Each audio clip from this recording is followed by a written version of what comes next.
जी, अस्सलाम वालेकुम। कैसे हैं सब? उम्मीद करता हूँ आप बिल्कुल खैर खैरियत से होंगे।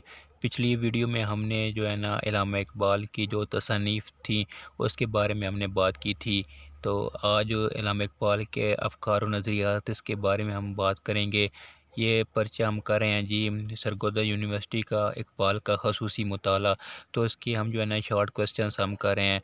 ये मैं मतलब एक-एक करके हम कर रहे हैं।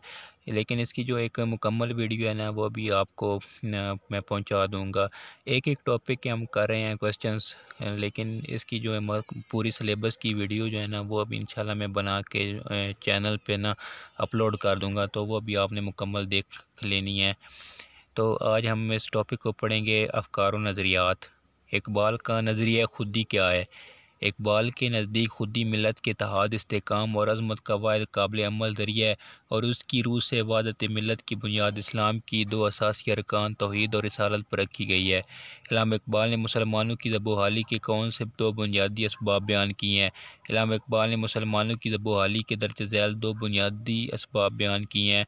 मुसलमानों की बहैसियत फ़र्द अपने इस्लामी अखलाकी किरदार से महरूमी और मुसलमानों का बहैसियत मिल्लत इस्लाम के इज्तिमाई निज़ाम को तर्क करना। ख़त्म नबूवत के बारे में इकबाल का नज़रिया क्या है? ख़त्म नबूवत के बारे में इकबाल का नज़रिया यह है कि हुज़ूर सल्लल्लाहु अलैहि वसल्लम के बाद ना कोई रसूल आएगा और ना ही कोई नई उम्मत पैदा होगी, इसलिए किसी नई शरीयत के ज़हूर का सवाल ही पैदा नहीं होता। हज़ूर अकरम सल्लल्लाहु अलैहि वसल्लम के बारे में इल्हामा इकबाल का क्या अक़ीदा है? हज़ूर अकरम सल्लल्लाहु अलैहि वसल्लम के बारे में इकबाल का अक़ीदा यह है कि हज़ूर सल्लल्लाहु अलैहि वसल्लम ने इस ज़माने के लोगों भी इस तरह मुस्तफ़ीज़ हो सकते हैं जिस तरह सहाबा कराम रज़ी अल्लाह तआला अन्हु हुआ करते थे।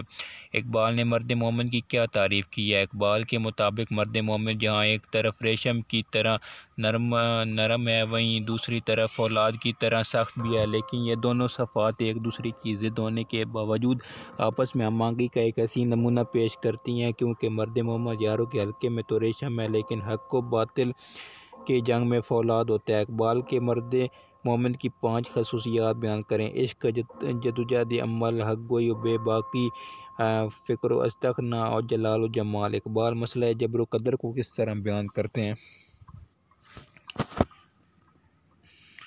इकबाल मसला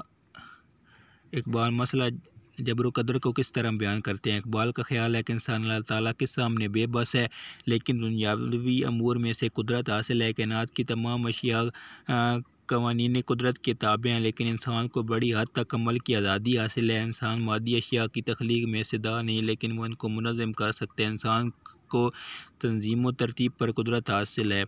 नत्शे ने फ़ौकुल बशर की कौन सी 3 खसूसियात बयान की हैं? क़ुव्वत, फ़रासत और तकब्बुर। इकबाल के नज़दीक खुदी की तरबियत के 3 मराहिल बयान करें। अताअत इलाही, ज़ब्त नफ्स और नियाबत इलाही। इकबाल के नज़दीक खुदी कैसे तक़वियत पाती है? इश्क व मोहब्बत से, फ़िक्र व फाक़ा से, रिज़्क़ हलाल खाने से। इकबाल ने किन अनासिर को मुसलमान बनने की बुनियाद करार दिया? कहारी, हफ़ारी, क़ुद्दूसी व जबरूत। कहारी व हफ़ारी व क़ुद्दूसी व जबरूत, ये 4 अनासिर हों तो बनते हैं मुसलमान। इकबाल ने शाहीन के बारे में क्या फ़रमाया? शाहीन के बारे में इकबाल कहते हैं कि ये खुददार और हैरतमंद परिंदा है और किसी के हाथ का मारा हुआ शिकार नहीं खाता, बेतल्लुक़ है कि आशियाना नहीं बनाता, बुलंद परवाज़ है, खलवत पसंद है, होते निगाह है। इकबाल ने ख़बर और नज़र को किसका नुमाइंदा कहा? इकबाल ने ख़बर को अक्ल का, जबकि नज़र को दिल का नुमाइंदा कहा। इकबाल की फ़िक्र के सरचश्मे कौन से हैं? इकबाल कुरान मजीद, हज़ूर सल्लल्लाहु अलैहि वसल्लम की ज़ात पाक। इकबाल के नज़दीक इल्म इंसानी के ज़राए कितने और कौन कौन से हैं? इकबाल के नज़दीक इल्म इंसानी के 2 ज़राए हैं, अक्ल व वजदान। इल्हामा इकबाल ने कार्ल मार्क्स को किन लक़बात से नवाजा? पैगम्बर बे जबरील, मसीह बे सलीब और कलीम बे तजल्ली। इकबाल का पसंदीदा निज़ाम कौन सा है और इस निज़ाम की कौन सी 2 खसूसियात हैं? इकबाल का पसंदीदा निज़ाम इस्लामी निज़ाम है और इसकी 2 खसूसियात दर्ज झैल हैं, बाहमी अख़ुवत और एक दूसरे के हक़ूक़ का ख़याल रखना। आगे इसकी खुतबात हैं वो इंशाअल्लाह जो है ना अगली वीडियो में हम डिस्कस करेंगे। तो आपने चैनल को ज़रूर सब्सक्राइब करना है।